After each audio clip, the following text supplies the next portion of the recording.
अवलिंगेश्वर महादेव आणि अंजनगावामध्ये ठिकाण आहे. गावातून 1 किलोमीटर दुरीवर आहे. हा रोड आहे आपला.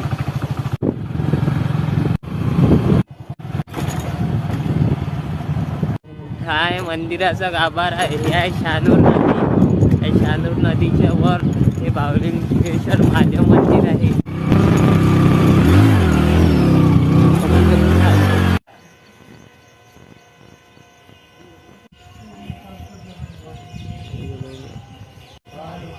मग व्हिडिओ काढायची म्हणजे लायकी पाहिजे.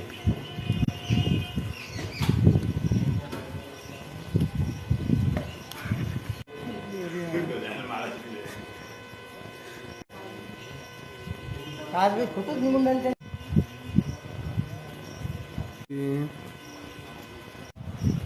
हर हर महादेव.